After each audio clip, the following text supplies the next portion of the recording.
Good morning and welcome to Integrated Science. So previously we have been talking about how work and energy are connected and how we can look at a system and figure out what is the kinetic energy moving through the system and what is the potential energy moving through the system. And then we can look at the whole system and say, what does the law of conservation of energy have to do with how energy is moving from one form of energy to the next? And so then we talked about thermodynamics and how heat is a process or a byproduct of energy. So normally when you have two objects doing something creating energy, it is also creating heat. And so we're going to move into kind of the final portion of this unit where we're going to talk about how wave energy, how things that are micro level we can discuss, and how energy is being transferred through those systems. So we're first going to start with just the simple static electricity, which is normally just a result of two objects coming in contact and the release of that spark of energy. And so once again, it still has to do with that heat resource that we're going to be kind of discussing. And so to do that, we have to kind of start from the beginning with our little portion of chemistry, if you want to think about it that way for this class. So in order to understand static electricity, we have to understand the subatomic particles of an element.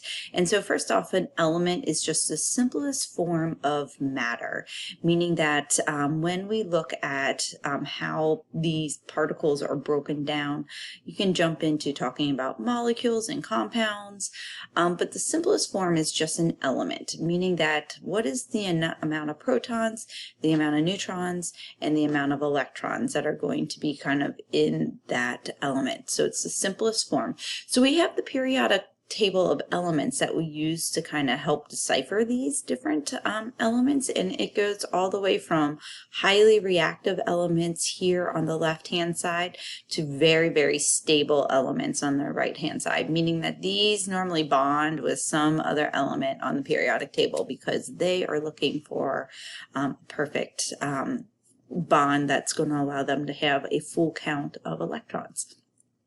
So when we're talking about static electricity, we're also kind of looking back at these subatomic particles, which is here atoms, our smallest piece of an element containing all the properties of that element, meaning that all hydrogen atoms look the same, all lithium atoms look the same. If we jump over here, all carbon, all nitrogen, neon, they all have the same amount of protons, neutrons, and electrons. And sometimes you'll hear me refer to them as subatomic particles. And these are our subatomic particles. So the components of our atom is, we're going to start with the nucleus, which houses both the proton and the neutron. So it's like the center of our atom. And within there, it contains both our protons and our neutrons. And it's important to understand that these subatomic particles have a particular charge to them, meaning that protons are always positively charged particles. That means that they have a little plus sign next to them. They're ready to give energy, and neutrons are actually uncharged. They do not have any atomic particle charge, and that kind of allows the protons and the neutrons to stay within the nucleus. Is that exception that the protons have positive, the neutrons have a neutral, and then outside of the nucleus is our electrons, and those are the ones that we're going to be paying attention to because they are the ones that are giving us that electrical shock or that energy that is being burst through. So electrons have negative charge, meaning that they're always willing to accept a charge towards them. And so they orbit outside of the nucleus in what is normally called the electron cloud. They all have orbits around them. So just think like the planets in our solar system have orbits. This is kind of that same idea, just on a really, really, really, really small scale.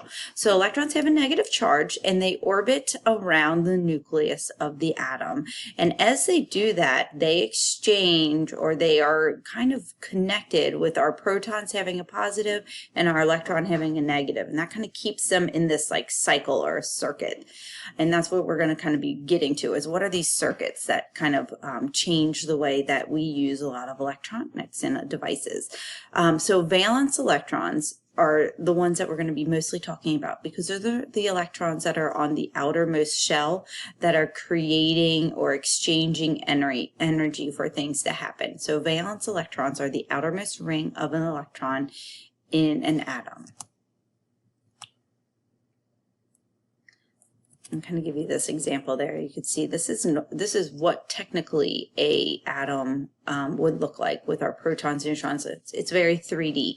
Hard to draw 3D, so a lot of times we'll go to 2D, which is this is our diagrams that we would draw in class. So just to kind of understand how electrons flow around, let's see if I can get this to play for us. So first off, electron flow. Electricity is created as electrons collide and transfer from atom to atom, meaning that as they move around, they are going to collide and they create almost like a static spark. So if you've ever like taken a balloon and like rubbed it against your head and then tried to put it on the wall, or if you are wearing socks and you like scoot across the carpet and then get behind someone and try to shock them, you are charging, you are allowing those electrons to gain positive charges from the protons, because you're like smashing them together, causing them to do some energy, and then you go up and touch someone and you physically change it and shock them. So you are becoming a conductor of electricity as you touch something sometimes, and that's going to happen quite a bit, especially in the winter when the atmosphere is much drier. We kind of lose our humidity, and that is definitely when you can get a lot of electrical static charges kind of like popping through. So once again, this is created just because those electrons are colliding. So a static charge is a qualitative observation, meaning that we can actually look at an object and sometimes see that spark. I doing laundry a lot of times, once again, taking laundry out and then like trying to fold it, sometimes you can see those little sparks coming through. There's other times that you could see this just by like an outlet. Sometimes if you plug something in, you can see that blue spark kind of come through just a little bit. These are qualitative. We can observe them. So we have spent a great deal of time this year talking about quantitative by using our equations, how to find kinetic energy, how to find potential energy, the work, speed, distance, all those things. Static is a qualitative, so we're going to make observations. So we see a spark come from that. So the study of electrical charges, where charges from walking across the carpet, lightning, static cling, these are all observations. We can make an observation about them and then describe what you saw. Well, it caused the other object to stick to it, or it fell immediately after the energy source was taken away. So all these different observations are qualitative. Observations. So as we go through, we're going to make lots of different observations. Excess charges is released when an object is grounded, meaning that when it is connected to a conductor, it is going to let that charge kind of move out. So grounded equals connected to earth by a conductor like a copper wire. So just think like it is put into the ground. Most of houses have some kind of grounded wire in case if your house were to get hit by a lightning bolt, it would send the electricity down and out through the ground, as opposed to like in your house where it could be really, really, really devastating. And we have most of them also in appliances, especially newer homes are going to have the three-prong electrical, and that third one is the grounded. You can see the difference. This is the older ones. These are the much newer ones, meaning that it's going to stop a charge if it gets surged too much through. And for those of you that know me very well know that anytime I can plug in something about dinosaurs or space, I'm going to do it.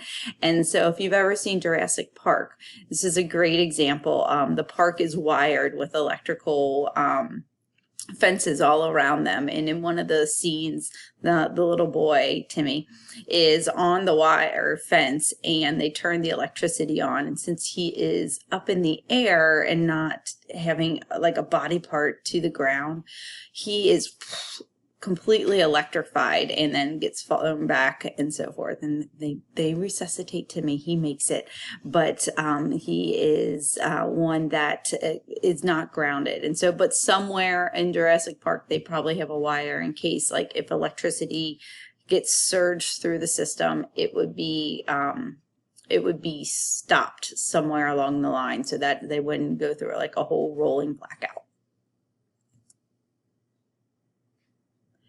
So one of the other things that we're going to talk about is how this motion of energy can be replaced, which is just the motion of static. And that is, the charge is at rest, meaning that it has potential energy. It's just sitting there. And then energy is surged through the system that allows it to move into kinetic energy. So the charge is at rest, stays until it is discharged to air or other objects, meaning that when something comes across it and those electrons are positively, or they are charged up, they're going to shoot the energy through the system. Different forms of current, electricity when charged move. Different form current, electricity where charges move. So kind of think of this as well, let me read this and I'll explain it. So static electricity is an unbalance between negative and positive charges in our objects. So meaning that it's potentially just waiting for something to run into it or be applied to it to change it to a positive. So once again, static electricity is an unbalance between the negative and positive charges in objects.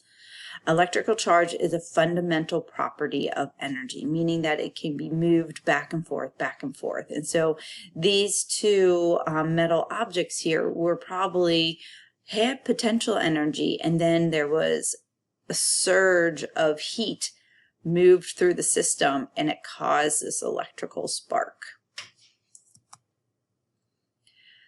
So we can think of it in simple things such as like cell phones, our laptops, our Chromebooks, is circuits.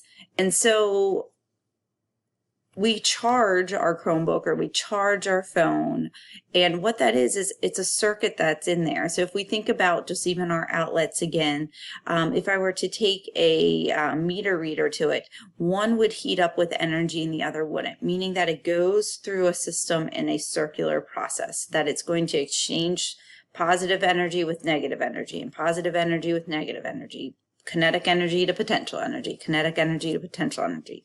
So it goes through this system. Think of it as like batteries. If you've ever had to change like a battery in a toy or a remote, you have to have the positives and the negatives together because it's a full circuit. It wants to be able to travel around the circuit in order for those electrons to exchange that energy. And so that's what this is talking about, electrical current.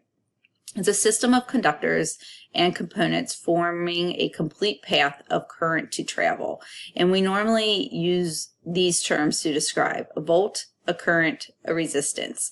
And so once again, it's the idea that you are creating a circular current and exchanging the energy from positive to negative, kinetic to potential, kinetic to potential.